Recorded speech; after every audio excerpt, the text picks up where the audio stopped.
안녕하세요. 저는 그 리액트는 한 3년 정도 사용했고요. 그다음에 뷰는 사실 투두 정도 만들어 본 정도라서 뷰 사용하시던 분들이 좀 많이 의견을 주시고 이렇게 디스커션도 하고 Q&A 하는 형태로 지원을 했으면 좋겠습니다. 이제 리액트 같은 경우에는 우리 회사에서 그 플레이스 예약 플랫폼 개발하면서 이제 주력 프론트엔드 그 프레임워크로 리액트를 사용하고 있고요. 그다음에 현재 그 쇼핑 전시 쪽에 프론트엔드 주력 이제 플랫폼으로 리액트를 채택을 해서 지금 리액트로 전환하는 작업을 하고 있습니다. 그래서 이제 주로 이제 좀 리액트 경험이 이제 주로 많기 때문에 리액트에 좀 편중되게 보일 수도 있을 것 같아요. 근데 이제 좀 최대한 좀 객관적으로 비교를 좀 해보려고 했습니다. 우선 결론적으로 말씀을 드리면 사실 둘 간의 차이는 그렇게 크지는 않아요. 사실 Vue.js의 이제 창시자인 이반 유 씨도 본인 스스로 얘기를 했어요. 만들 때 리액트를 참조를 했고 리액트랑 상당히 유사하다라고 얘기를 하고 있어요. 그래서 이 둘 간의 차이는 사실 크지는 않습니다. 그래서 좀 더 구체적으로 보면 우선 기본적인 이 프레임워크의 철학이 그 뷰만 다룬다는 거죠. 우리는 코어만 다루겠다.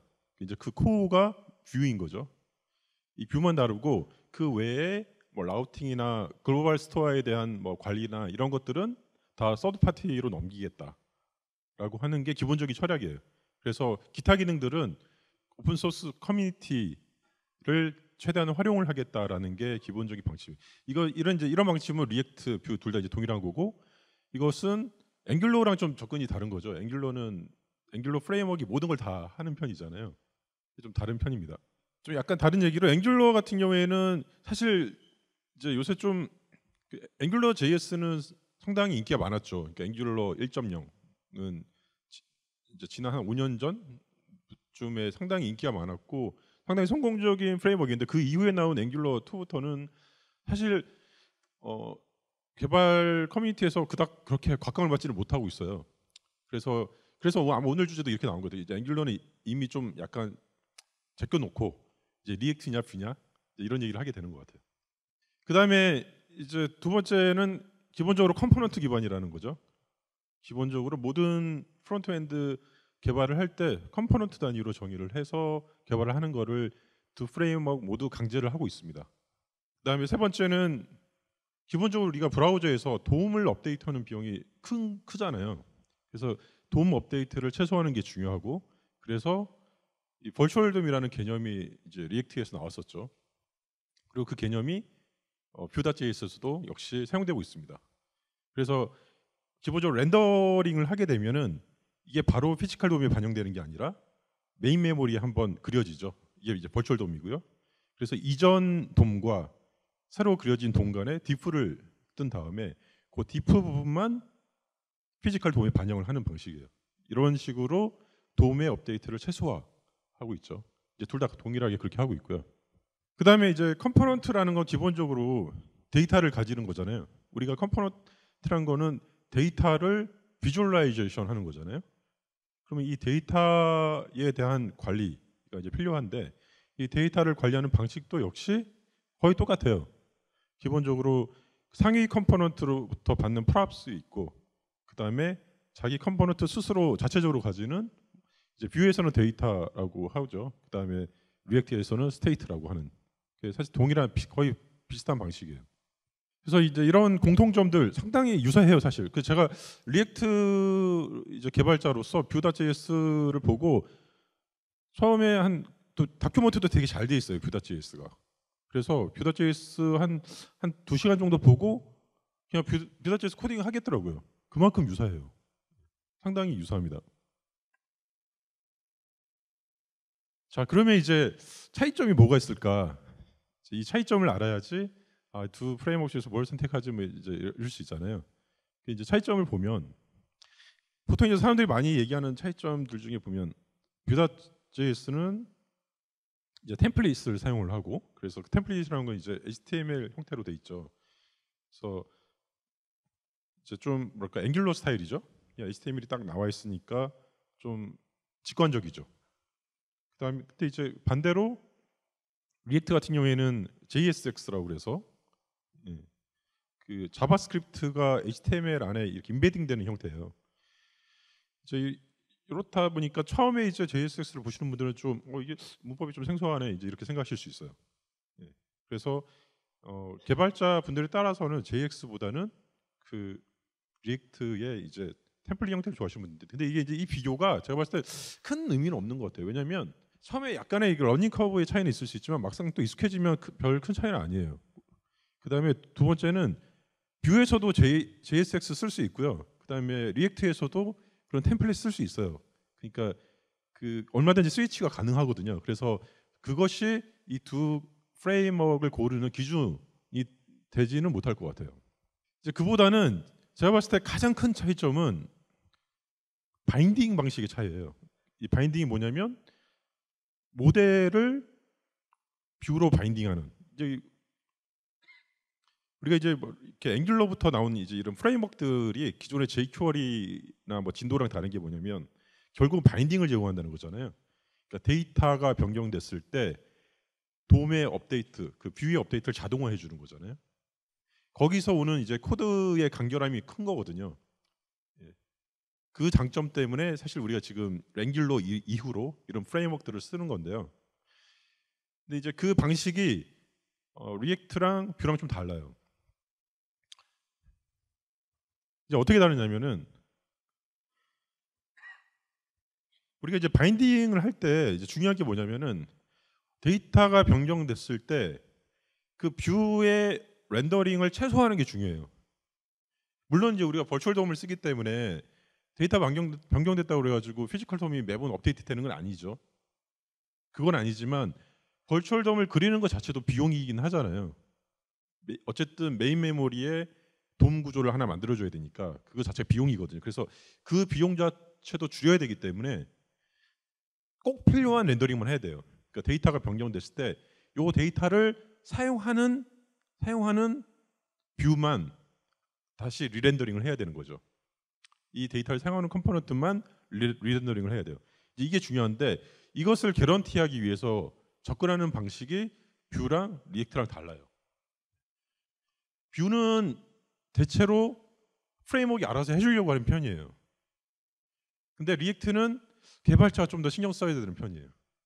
그게 핵심적인 다른 점이고 그것 때문에 보통 뷰가 러닝 커브가 적다. 처음에 이용할 때 되게 빨리 배울 수 있다. 이런 얘기들이 나오는 것 같아요.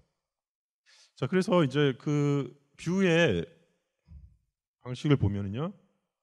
뷰가 그럼 어떻게 하느냐 보면은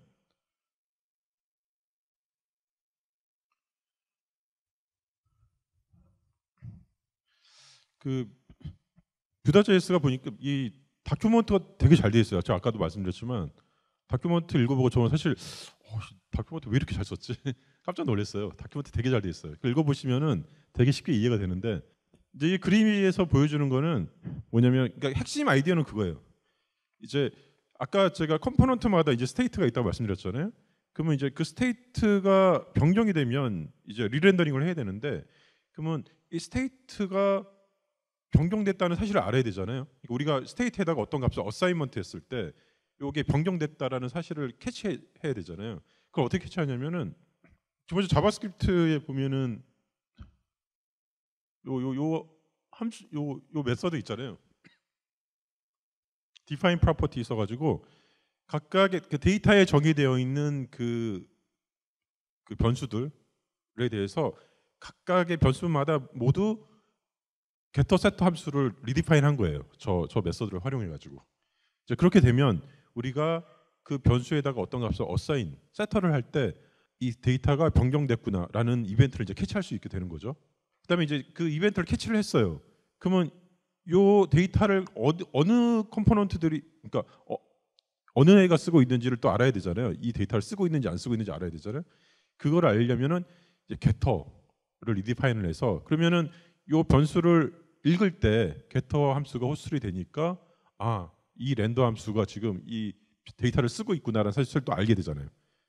그래서 결국은 데이터가 언제 변경이 됐는지 그 이벤트를 캐치할 수가 있고 그 그다음에 이 데이터를 누가 쓰고 있는지를 알 수 있게 된 거예요. 이런 식으로 데이터 변경 시 그 리렌더링을 이제 자동화하는 거예요. 이렇게 되면 이제 꼭 필요한 이 데이터를 정말 사용하는 컴포넌트만 리렌더링을 하게 되는 거죠. 이걸 그 뷰에서는 리액티비티라고 얘기를 하고 있어요. 리액티비티. 이게 상당히 좋은 아이디어인 것 같아요. 제가 처음에 이거 보고 야 진짜 야 이거 아이디어 되게 좋네라고 생각했어요. 그 개발자 이렇게 이제 프레임워크 이런 걸 해버리니까 개발자 입장에서 이제 신경 안 써도 되는 거죠. 자 그럼 리액트는 이제 어떻게 하느냐? 리액트는 좀 개발자가 좀 신경 써야 되는 편이에요. 이제 리액트는 디폴트는 무조건 리렌더링이에요. 디폴트는 상위 컴포넌트가 리렌더링이 되면 하위 컴포넌트 디폴트는 무조건 리렌더링이에요. 디폴트는 리렌더링이기 때문에 그 뷰처럼 뭐 그 이 데이터 얘가 정말 쓰고 있으니까 얘를 리렌더 이런 게 없어요. 개발자 신경 써야 돼요. 그래서 이제 디폴트가 리렌더링이기 때문에 리렌더링을 안 하려면은 이제 몇 가지 리렌더링 안 할 수 있도록 프레임워크가 몇 가지 제공을 하긴 해요. 근데 그거를 개발자가 좀 구현을 해주셔야 돼요. 이제 제공을 하는 것 중에 뭐가 있냐면 슈드 컴포넌트 업데이트. 근데 여기 지금 리액트 써보신 분 있으신가요? 이제 리액트 같은 경우는 기본적으로 슈드 컴포넌트 업데이트를 정의를 해서 슈드 컴포넌트 업데이트에서 이제 개발자가 로직을 넣는 거예요. 그래서 요 데이터가 수정됐을 때는 리렌더 할 필요 없어. 요 데이터가 수정됐을 때는 리렌더링 해야 돼. 이거를 return true false로 제어를 하는 거예요. 그래서 개발자가 이제 이걸 넣어줘야 되고 만약에 이 로직을 넣는 게 싫어서 좀 간단하게 풀고 싶다라고 하면 이뮤터블 업데이트를 하셔야 돼요. 이뮤터블 업데이트는 뭐냐면 우리가 이뮤터블 업데이트라는 거는 펑셔널 랭귀지에서 나오는 개념이죠. 기본적으로 어떤 오브젝트는 변경이 불가한 거예요. 변경이 불가해요. 그러니까 이 오브젝트에 대한 변경은 없어요. 만약에 변경을 하고 싶다 그러면은 새로운 오브젝트를 만들어야 되는 거예요. 이게 이뮤터블 업데이트거든요. 그래서 우리가 보통 이제 프리미티브 밸류들을 생각하시면 되죠.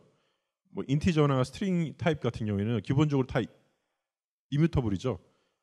우리가 뭐 이렇게 살짝 수정하는 거 없잖아요. 그냥 인티저나 스트링은 매번 새로운 값을 생성하는 거잖아요. 그래서 이 프리미티브 밸류가 그런 경우라고 보시면 되거든요. 그래서 오브젝트 밸류인 경우에도 만약에 오브젝트들 중에 특정 프로퍼티, 특정 키값만 업데이트를 하는 건데 그 경우에 그 업데이트하는 게 아니라 그냥 새로 만들어야 돼요. 오브젝트를. 이게 이제 이뮤터블 업데이트거든요. 근데 이제 이뮤터블 업데이트를 하는 이유는 뭐 몇 가지가 있어요. 몇 가지가 있는데 이 리액트에서 활용하는 거는 뭐냐면 그 샬로우 컴패리즌을 하려고 하는 거예요. 샬로우 컴패리즌. 그 샬로우 컴패리즌이 뭐냐면 그러니까 그 프레임워크가 이 오브젝트에 대한 변경을 이제 판단을 하고 싶은데 이 변경을 판단을 하려고 하니까 오브젝트는 키가 되게 많을 수 있잖아요. 그러니까 오브젝트가 되게 클 수 있잖아요. 그러면 오브젝트에 예를 들어서 뭐 프로퍼티가 100개가 달려 있어요. 그러면 여기 100개, 여기 100개에 대해서 변경 사항이 없는지 검사해야 되잖아요. 그 비용 자체가 되게 크죠. CPU를 많이 먹을 거잖아요. 그래서 이거를 좀 안 하게 하기 위해서 샬로우 컴패리즌이 뭐냐면 그 오브젝트의 레퍼런스 값만 보고 비교를 하겠다는 거예요. 그래서 그냥 레퍼런스 값이 다르면 스테이트 변경된 걸로 간주 이렇게 하는 거예요. 근데 이제 레퍼런스 값만 그렇게 비교를 하려면 이제 이뮤터블 업데이트가 돼야 되는 거죠. 그러니까 매번 새로운 오브젝트를 생성을 해버려야 레퍼런스 값이 달라질 거잖아요. 이제 그런 용도를 하는 거예요. 이제 그렇게 이제 푸는 방법이 있고요. 이제 그러다 보니까 어쨌든 개발자분들이 또 이뮤터블하게 업데이트를 해줘야 되기 때문에 좀 그 코드가 좀 복잡해지는 측면이 있죠. 자, 그러면 이제 요 두 가지 차이 때문에 뷰가 그럼 더 좋은 거네? 라고 얘기할 수 있느냐? 라고 하면 그것도 조금 애매하긴 해요. 단정적으로 그렇게 얘기하기는. 왜냐하면 그 뷰 같은 경우에도 이제 일반적으로는 알아서 해주는데 못하는 경우들이 있어요. 그러니까 아까 말씀드렸던 getter set 함수가 동작하지 않는 경우들이 있어요. 그게 이제 예를 들자면은 이런 경우예요. 그러니까 어떤 어레이를 업데이트하는 경우에는, 그러니까 어레이 같은 경우에는 어레이의 각각의 엘리먼트별로 getter set 함수가 등록이 안 돼요. 안 되는 문제가 있어서 이 경우에는 뷰.js가 제공하는 메서드를 활용해서 업데이트를 해야지만 그 리액티비티가 동작을 해요. 그래서 이제 이런 것들이 있어가지고 뷰도 완전히 자동화는 아니다. 이제 이런 것들. 그래서 처음에 이제 뷰.js 개발할 때는 이런 것들을 좀 잘 신경을 안 쓰고 있다가 데이터 업데이트하는데 왜 뷰가 업데이트 안 되지? 이제 이런 경우들이 있죠. 근데 요거는 이제 뷰 3.0에서는 해준다고 하는 얘기가 있어요. 뷰 3.0에서는. 근데 아직 2.0에서는 아직 안 되고 있습니다. 그다음에 이제 이뮤터블 업데이트가 아까 샬로우 컴패리즌뿐만이 아니라 그 외에도 몇 가지 장점이 있어요. 그러니까 샬로우 컴패리즌뿐만이 아니라 그 어떤 코드의 어떤 리더빌리티를 위해서도 이뮤터블 업데이트를 권장이 되거든요. 이제 펑셔널 랭귀지를 많이 써보신 분들은 아시겠지만 이뮤터빌리티는 코드의 리더빌리티나 운영의 효율성을 위해서 되게 좋은 피처예요. 그래서 단지 이런 샬로우 컴패리즌뿐만이 아니라 다른 장점도 있는 거기 때문에 이뮤터블 업데이트를 또 하면 좋은 경우들이 많이 있어요. 그래서 이제 그러다 보니까 이 차이점이 뭐 뷰가 무조건 좋다, 뭐 리액트가 무조건 좋다 이렇게 얘기하는 게 좀 애매해요. 그다음에 이제 우리가 개발을 할 때 아무리 그 프레임워크가 좋아도 결국은 우리가 트러블 슈팅을 하려면 뭐 Q&A도 찾아봐야 되고 그다음에 여러 가지 서드 파티 라이브러리가 많아서 또 지원도 받아야 되고 그렇잖아요. 그래서 이제 결국은 개발자 커뮤니티가 얼마나 활성화되어 있느냐가 되게 중요한 포인트인데 그거를 제가 좀 조사를 해봤습니다. 자, 우선 그 GitHub 스타즈를 보시면요, 뷰.js가 지금 보면은 89,000 요번 달에 지금 스타 받은 게 한 4,000.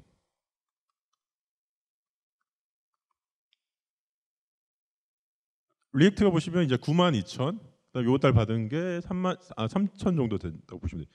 그러니까 지금 이제 절대적으로는 리액트가 아직 많지만 뷰 스타를 받는 속도는 더 높아요. 그래서 아마 올해 중에 뷰가 리액트를 따라잡을 수도 있겠다, 추월할 수도 있겠다라는 생각이 있어요. 대체로 보면 GitHub 스타는 약간 선행지표 성격이 좀 있는 것 같아요. 예.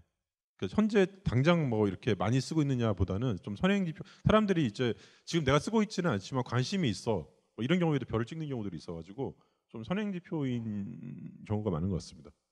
그다음에 구글 트렌드를 보면은 지금 보시면 이제 노란 게 앵귤러고요. 앵귤러는 저 수치가 높게 나오는 거는 저게 앵귤러 1.0도 포함이 돼 있는 거예요. 그러다 보니까 이제 앵귤러 1.0이 아직 쓰는 데들이 많이 있거든요. 이제 그러다 보니까 좀 수치가 높게 나오고, 근데 이제 앵귤러는 어쨌든 트렌드를 보시면은 좀 정체돼 있긴 하죠. 그다음에 리액트랑 앵귤러는 좀 조금씩 상승을 하고 있고, 근데 어쨌든 리액트가 리액트가 뷰보다는 더 높은 수치입니다. 그러니까 어쨌든 지금 사용하고 있는 사람은 리액트가 더 많다는 거죠. 그다음에 링크드인 채용수를 보면은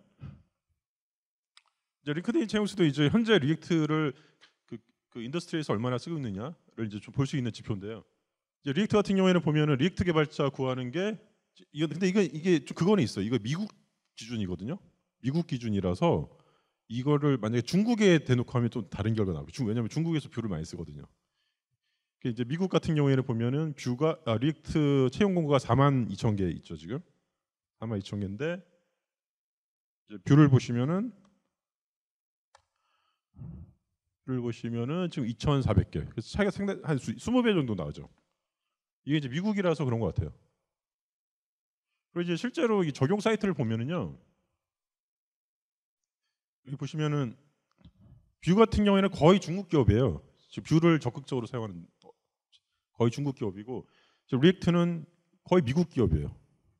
그리고 저 끝에 저 네이버를 넣는데 네이버는 이제 뷰도 있고 뭐 리액트도 있는데 아직 네이버는 뷰를 이렇게 엔드 유저향, 그러니까 좀 트래픽이 나오는 엔드 유저향으로 쓰는 경우는 제가 아직 못 봤어요. 그래서 일단 뷰에는 네이버는 넣지 않았습니다.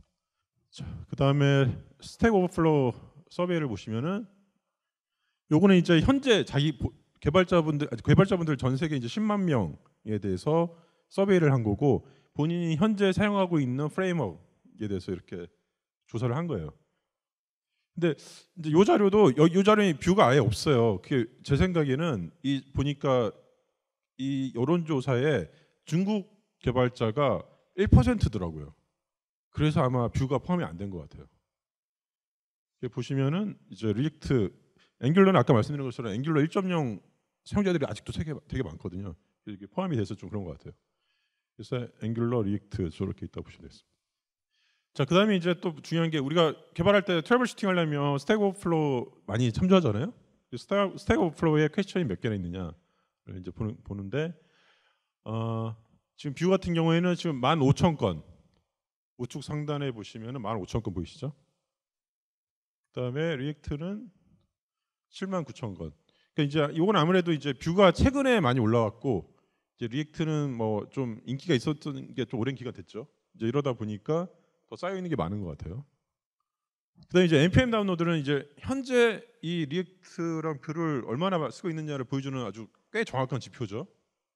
이걸 보시면은 이제 뷰 같은 경우에는 여기 다운로드 수 보이시죠?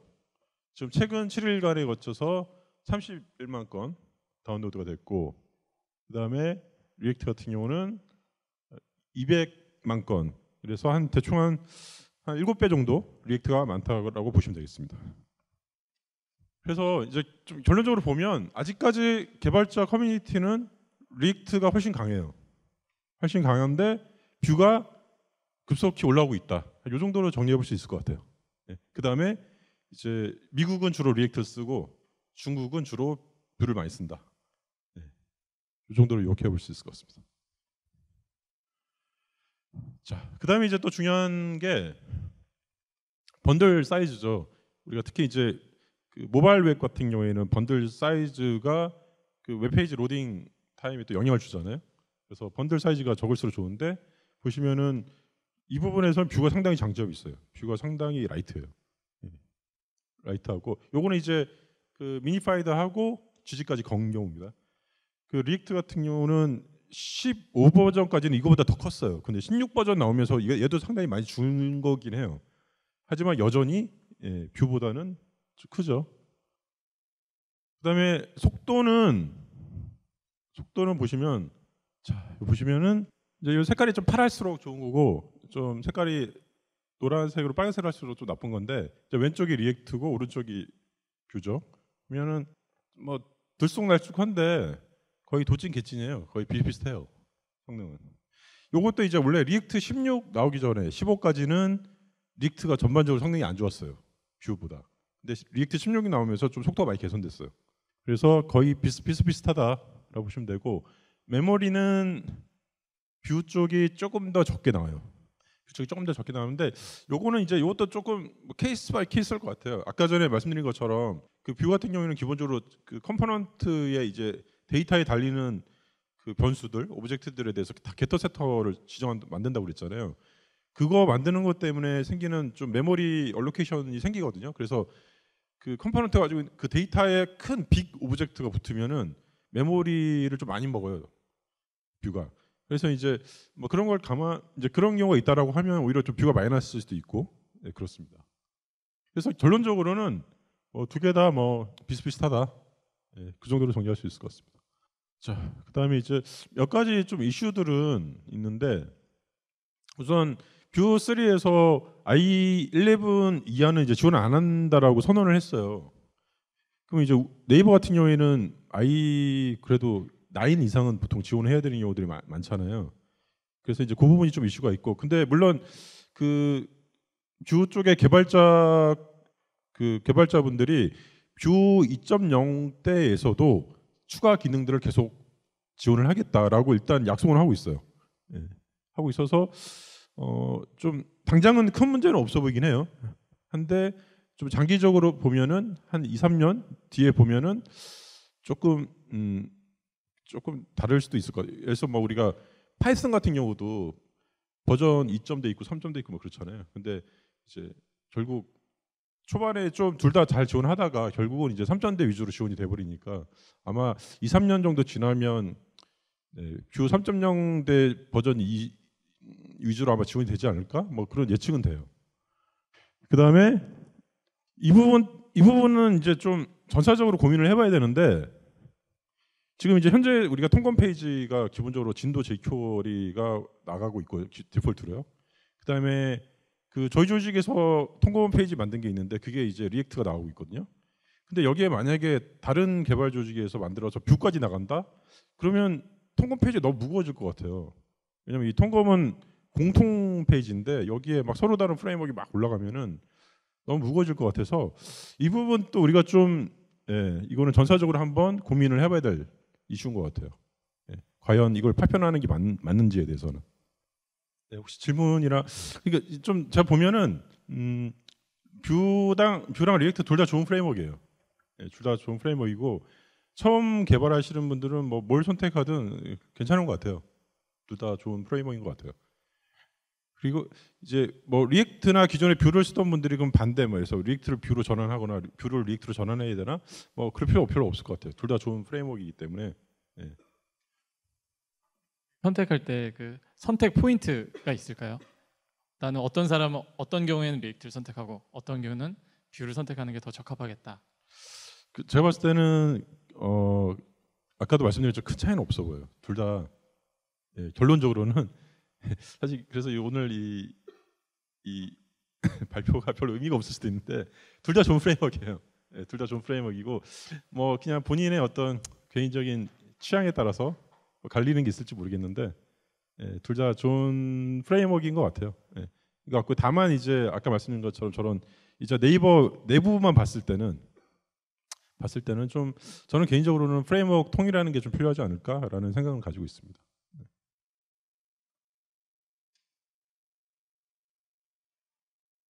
그러니까 통일이라는 게 이제 대상이 엔드 유저향 서비스 페이지 만들 때 그냥 백단에 무슨 관리 화면이나 뭐 그냥 네이버 내부에서만 쓰는 통검에 안 나가는 뭐 그 네이버 엔드 유저향 서비스 페이지 만든 경우가 아니라면 제가 봤을 때는 뭐 무슨 프레임워크를 쓰든 상관이 없는데 엔드 유저향 서비스를 만드는 거에 대해서는 좀 프레임워크 통일하는 게 좋지 않을까? 뭐 이런 생각을 가지고 있어요. 기술적인 이유가 아니라 좀 전사적인 개발 어떤 생산성이나 뭐 이런 측면에서 봤을 때. 그다음에 통금 페이지에는 좀 기술적인 이슈가 있죠. 예, 백과형 개발 정재명이라고 합니다. 뭐 리액트도 그렇고 뷰도 그렇고 항상 우리 i8 얘를 어떻게 할지가 상당히 좀 고민인데요. 뷰는 되게 명쾌한 것 같아요. 그냥 뭐 i9, i8은 거의 지원 안 한다고 보면 될 것 같은데 리액트 쪽은 i8에 대해서 어떻게 대응을 하고 계신 좀 경험을 좀. 그 리액트도 i8 지원 안 하고 있고요. 그게 아마 리액트 버전 12부터인가 i8 버렸을 거예요. 그래서 저희 같은 경우에는 i8은 지원 안 하고 있어요. i8로 접속하면 이제 브라우저를 업데이트 하라고 띄우거나 아니면은 그 이제 만약에 옛날에 만들어진 페이지가 있으면 그냥 그거 띄워주고 있어요. 대신에 이제 옛날 페이지들은 신규 기능은 안 들어가는 거죠. 그렇게 하고 있습니다. 지금 개발 도구들이 이제는 IA 지원하는 경우가 거의 없어져가지고 이제 웬만하면 IAS 물론 이제 서비스마다 좀 상황이 다를 수는 있는데 저희 같은 경우 보면 이제 플레이스나 뭐 쇼핑 같은 경우에 보면 IAS로 들어오는 비중이 전체 대비 PC목을 합쳐가지고 전체 대비 뭐 1%가 안 돼요. 뭐 그다음에 뭐 예를 들어 쇼핑 같은 경우에 구매까지 가는 경우에는 0.1%도 안 되거든요. 그래서 저희는 그냥 좀 마음 편하게 IAS는 지원을 중단하고 있어요. 그러면 그 하단 레이어에 폴리필이나 심 같은 걸 좀 심으시는 편인지 아니면은 이제 폴리필이나 심 같은 거를 쓴다고 하더라도 IAS는 지원을 못 해요. 그래서 IAS 그냥 깔끔하게 포기하시는 게 좋습니다. 그럼 너무 피곤해져요.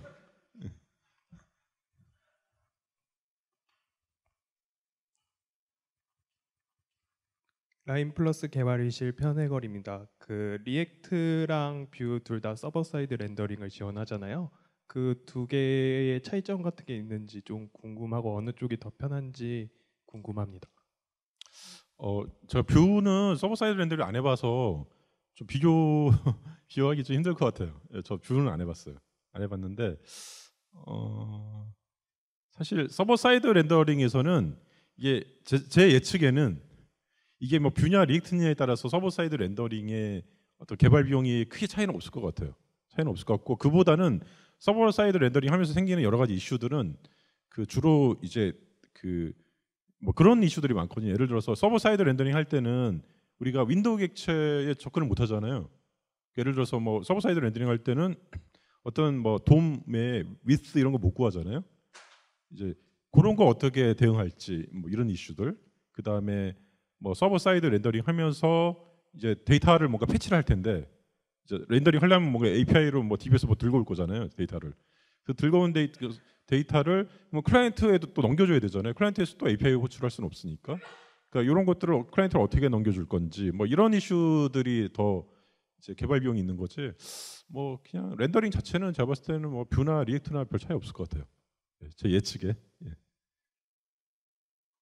분 계신가요?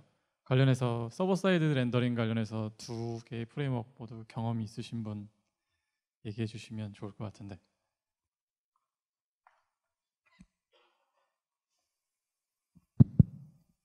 네, 고객혜택 개발 김길남이라고 하는데요.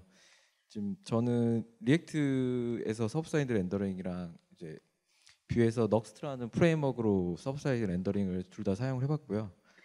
둘 다 차이점은 없고요. 개발 아까 승랑님 얘기한 것처럼 클라이언트 사이드에서 돌아갈지 서버 사이드에서 돌아갈지 이 코드를 예측을 하고 이제 개발하는 게 제일 힘든 점이고요.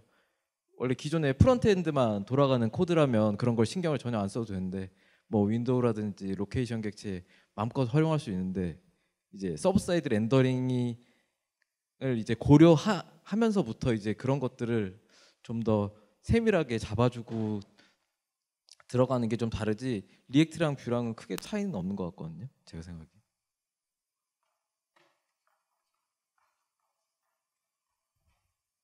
네, 키즈 엔터 개발 고동현입니다. 그 리액트에서는 리덕스를 쓰고 뷰에서는 비슷한 그 역할을 하는 뷰 X가 있는 걸로 알고 있는데 혹시 두 개의 차이점이나 혹시 어떤 것들 좀 설명을 해주실 수 있는지. 저 이제 뷰엑스는 그냥 간단하게 투두 만들 때 간단하게 써봤어요. 그래서 아주 디테일하게 써본 건 아닌데 그 뷰엑스랑 리덕스 거의 똑같아요. 기본적으로 다 그 이제 스토어가 있고 이 스토어에 대해서 액션 크리에이트하고 그다음에 이 액션을 해석하는 리듀서 있고 이 명칭은 좀 다른데 기본적인 개념은 그 똑같은 개념이에요. 그래서 제가 봤을 때 그냥 같은 방식이라고 보면 될 것 같습니다. 리덕스 같은 경우에는 어싱크한 그 로직이 들어갈 수 없잖아요, 액션에. 그래서 리덕스 덩크나 뭐 사가 같은 걸 쓰는데 혹시 그 두 개 중에 어느 게 더 사용하는 게 편한지 궁금합니다. 이거 이제 그 리액트 좀 한정된 질문이신데요. 저는 개인적으로는 그냥 썬크 쓰는 편이에요. 사가는 약간 제네레이터 펑션을 써야 돼가지고 조금 제네레이터 오퍼레이터를 쓰잖아요. 그래서 조금 뭐랄까 저는 약간 개인적 취향인데 저는 그냥 썬크를 쓰는 편. 근데 둘 다 뭐 어느 거 써도 제가 봐서 큰 차이는 없는. 왜냐하면 그냥 그 비동기 호출하는 코드가 전체 코드에서 그렇게 큰 부분을 차지하는 건 아니거든요. 그래서 어느 것을 쓰든 뭐 전체적인 코드의 어떤 리더빌러티나 뭐 개발 비용에 큰 차이는 없어 보여요. 네. 근데 사가가 기럽스타는 좀 더 높긴 하더라고요. 제가 아직 두 가지를 다 많이 공부해보지 않아서 잘 모르겠는데 어떤 분이 그 얘기를 하시더라고요. 그 뷰에는 이밋이 있고 리액트에는 그게 없어서 죄송한데 지금 잘 안 들려가지고요. 뷰에는 이밋이 있고 뭐가 있다고요? 이밋 그러니까 이벤트 발생시키는 이밋. 그게 있고 리액트에는 그게 없어서 그게 큰 차이라고 생각한다고 그 차이지 않을까요? 이런 얘기를 들었거든요. 그래서 그게 맞는 얘기인지 좀 궁금합니다.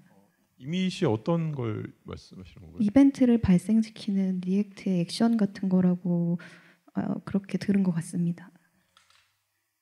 혹시 길남이 답변하셨어요? 이밋이 뭔지 모르겠네요.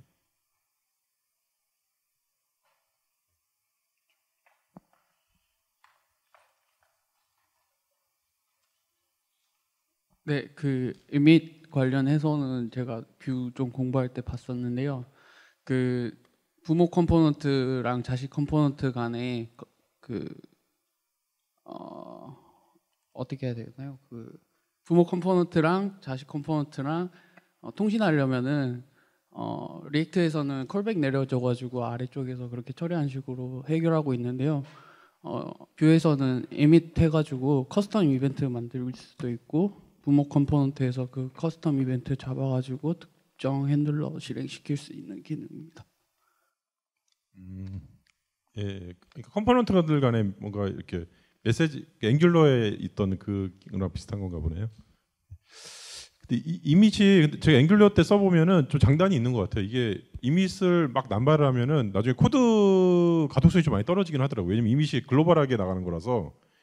그러니까 이밋을 날리면 그 뷰는 어떻게 돼 있는지 모르겠는데 앵귤러 같은 경우는 이밋을 날리면 그 메시지가 좀 글로벌하게 날아갈 수 있거든요. 그래서 좀 코드 가독성이 좀 떨어지긴 했었어요. 네, 안녕하세요. 저는 네이버 웹툰 서비스를 개발하고 있는 남지현이라고 하는데요. 지금 사실 어떤 프레임워크를 사용을 해야 하는지 약간 기로에 그 고민을 많이 하고 있는 그런 상황인데 아직 어떤 프레임워크를 선택해야 할지 선택은 하지 않은 상황이에요. 제가 예전에 앵귤러 1도 앵귤러 JS라고 불리는 앵귤러 1도 잠깐 써봤고 앵귤러 2도 개인적으로는 이제 공부를 조금 해봤고 리액트와 뷰.js도 이제 살짝 공부를 해본 상황인데 과거에 앵귤러 1을 그 서비스에 적용을 했더니 지금 다시 어떻게 보면은 드러내야 되는 상황이 온 것 같기도 하고요. 지금 뷰.js라든지 리액트를 잠깐 개인적으로 봤을 때 어떤 차이가 있는지는 뷰.js 같은 경우에는 앵귤러 1의 장점도 일부 취하는 것 같고 앵귤러 2의 장점도 일부 취하는 것 같고 리액트의 장점도 일부 취한 것 같아요. 그래서 일단 뭘 좋아하는지 잘 모르겠으니까 이것저것 조금씩 해서 너가 좋아하는 거 한번 넣어봤어라는 느낌이라서 리액트를 결정을 해야 될지 뷰.js로 결정을 해야 될지 아직 고민이 많이 되는 상황인데 지금 혹시 이런 거를 좀 더 시간을 두고 지켜봐야 될런지 아니면은 뭔가 선택을 하게 된다면 둘 중에 어떤 걸 선택하면 좋을지에 대해서 조언을 좀 해주시면 좋을 것 같아요. 네. 뭐 결론부터 말씀드리면 아까도 말씀드렸지만 둘 다 괜찮아요. 진짜로 둘 다 괜찮은 프레임워크예요. 예. 앵귤러만 쓰지 않으시면 됩니다. 예. 앵귤러는 왜냐면 지금 그 개발자 커뮤니티에서 좀 많이 죽었어요. 길업 스타만 보더라도 많이 죽었어요. 깃업 스타만 봐도 많이 죽은 걸 알 수는 있는데 나중에 지금 그 시간이 좀 더 지났을 때 혹시 이런 상황이 또 돼버려서 리액트가 만약에 스타 수가 더 늘어나지 않는다든지 제 생각에 그 질문은 이 자바스크립트 쪽이 원체 다이나믹한 것 같아요. 다른 어떤 개발 랭귀지에 비해서. 그다음에 특히 프론트엔드 쪽은 되게 다이나믹한 것 같아요. 그래서 사실은 뭐 우리가 프레임워크 하나 쓰면 이거를 뭐 5년 이상 쓸까 싶은 생각이 들거든요. 5년 쓰면 제가 봤을 때 많이 쓴 것 같아요. 오래 쓴 것 같아요. 그래서 그냥 그 정도로 보시면 되지 않을까 싶어요. 너무 그래서 우리가 뭐 10년을 보고 뭐 프레임워크를 고른다 이건 아닌 것 같고 그냥 맥스 한 5년 정도 보고 고른다고 보면 될 것 같고요. 그럼 맥스 5년 보고 고른다고 하면 제가 봤을 때는 뭐 뷰나 리액트나 괜찮을 것 같습니다. 둘 다. 그리고 웹툰 같은 경우에는 통과음 노출 없잖아요. 그러니까 뭐 둘 중에 뭐 둘 다 괜찮을 것 같은데. 근데 웹툰 같은 경우에 서버 렌더링 하셔야 되는 거죠. 그러면은 빨리 전환하는 게 만약에 그 서버 렌더링에 이게 리액트 1 같은 경우는 서버 렌더링이 안 되니까 리액트 전환하시는 게 좋겠네요. 쇼핑 전시 개발의 최유석입니다. 그 뷰 말고 나머지는 다 서드 파티 라이브러리로 개발을 해야 될 텐데 리액트와 뷰의 그 라이브러리 개수 차이라든지 아니면 활발한 정도를 좀 알고 싶고 그리고 리액트 같은 경우에는 보일러플레이트 되게 잘 돼 있잖아요. 크랙트 리액트 앱 같은 것들이 있는데 뷰도 그런 것들이 잘 되어 있는지 그 뷰 같은 경우는 뷰나 리액트나 둘 다 그 뭐 라우팅이나 글로벌 스토어 매니지먼트나 이런 것들은 다 별도 모듈로 사용하게 돼 있어요. 그래서 그 앵귤러랑 좀 다르죠. 그러니까 기본적으로 같은 방식이고 뷰 같은 경우에도 그 주요한 그 아까 VX나 뭐 라우터 이런 것들은 되게 관리가 잘 되고 있어요. 문서화도 되게 잘 돼 있고 그다음에 그 보일러플레이트도 뷰 같은 경우에는 뷰 CLI가 되게 잘 돼 있더라고. 걔가 처음에 보일러플레이트 이렇게 생성시켜주고 뭐 이런 것들이 되게 잘 돼 있어서 괜찮다는 느낌을 받았어요. 인상을 받았어요. 물론 이제 아까도 말씀드린 뷰를 프로덕션까지 뭐 만들어 본 건 아니라서 그 부분에 있어서 충분하게 답변을 못할 수 있는데 저의 첫 인상은 되게 좋았습니다. 네, 그 아까 말씀하셨던 그 라이브러리가 뭐 사용할 만한 게 있는지 그 부분에서 말씀하셨는데요. 제가 리액트랑 뷰를 좀 비교해 둘 다 사용해본 느낌에서는 리액트는 나온 지가 좀 오래됐잖아요. 그러다 보니까 좀 안정적인 보일러플레이트들이 많이 있어요. 그래서 뭘 골라야 될지 모르는 또 고민에 빠질 수가 있는데 뷰 같은 경우는 서브 사이드 렌더링을 하면 넉스라는 게 그냥 거의 답정너처럼 정해져 있고 뭐 서브 사이드 렌더링을 안 하면 그냥 뷰 CLI로 그냥 간단하게 사용을 하면 되고요. 그리고 리액트에 있는 게 웬만하면 뷰에 다 있어요. 랩핑돼서 사용할 수 있게 다 제공을 하기 때문에 뭘 사용하든지 불편함은 전혀 없었던 것 같거든요. 네, 안녕하세요. 저는 이거 아무한테나 질문 드리는 거긴 한데요. 경험을 한번 공유를 받고 싶어서 저 옛날에 리액트 서버 사이드 렌더링을 한번 했었는데 좀 복잡한 구조의 구조를 가진 페이지를 렌더링을 하는 서비스를 했었어요. 그랬더니 얘를 제가 노드 경험이 없어서 잘 그런 건지 모르겠는데 이 리액트 렌더를 타면서 이 서버의 CPU를 활활 태우면서 서버의 그 다른 요청들을 블락킹을 해버리고 그런 퍼포먼스가 이슈가 있었는데 혹시 리액트나 뷰를 사용해서 서버 렌더링을 하실 때 이런 좀 퍼포먼스 이슈를 겪거나 그런 거에 대한 해결 노하우 같은 걸 가지신 분 있으면 공유를 해줬으면 좋겠습니다. 퍼포먼스 이슈가 있었던 적은 없었는데 그 코드를 한번 그 공유를 한번 해주시면은 한번 볼게요. 네. 멘션 걸어주세요. 멘션. 제가 지금 퇴사한 회사에서 작업했던 내용이라서 코딩은 어렵고요. 그 코드를 봐야지 알 수 있을 것 같은데. 네. 네. 그래서 저는 궁극적으로 일단은 회피하는 용도로 1차로 렌더링을 한 후에는 그냥 레디스 캐시를 태워버리고 그냥 렌더된 페이지를 스태틱 HTML을 그냥 스트링을 내려주는 방식으로 처리를 했었거든요. 그래서 이 렌더를 하는 과정에서 돔을 어쨌든 생성을 하려다가 보니 CPU를 활활 태우는 것 같은데 혹시 서버 렌더링을 고민하고 계신 분이 있다면 이런 부분은 미리 체크를 해보시고 전환 작업을 진행하시면 좋을 것 같습니다. 전체를 다 서버 렌더링으로 전환하시려는 경우라면요. 네, 서버에 CPU를 태우더라고요. 서버에서 렌더링을 다 해주고 전체 완성된 HTML 내려보내잖아요. 네, 그런 이슈를 한번 겪었었습니다. 네, 예전에 서버 사이드 렌더링 리액트로 개발한 적이 있었는데요. 그때 같은 경우에 노드 같은 경우에 싱글 스레드잖아요. 그래서 만약에 혹시 그 안에 뭐 싱크로 돌아간다는 코드가 있었거나 그런 함수가 있으면은 그때부터 성능이 정말 기하급수적으로 내려가기 시작하거든요.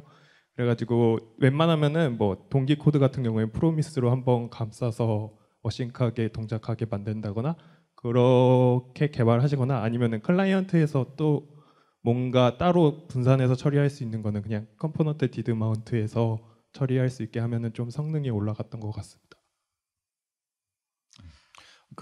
혹시 아까 말씀하신 것처럼 싱크로 뭐 하는 게 있으셨어요? 기본적으로 노드는 다 에이싱크로 해야 되기 때문에 그 부분이 문제였던가 보네요. 에이싱크 요새는 어웨이트 어싱크를 많이 쓰기 때문에 어웨이트 어싱크 쓰면은 비동기 코드가 거의 싱크로너스 코드처럼 나오거든요. 그래서 그거 적극적으로 활용하셔서 하면 될 것 같은데요. 그다음에 아까 뭐 말씀하셨던 그 아이디어도 좋은 것 같아요. 저희도 최적화할 때 뭐 그런 거 했었어요. 이 브라우저에서 화면에 보일 것만 서버 렌더링하고 그다음에 그 뒤에 붙는 것들은 그냥 브라우저 단에서 그냥 레이지 로딩 뭐 이런 거 했었거든요. 그런 이제 뭐 최적화는 아마 필요하겠죠. 페이지에 따라서. 마지막 하고 싶으신. 네.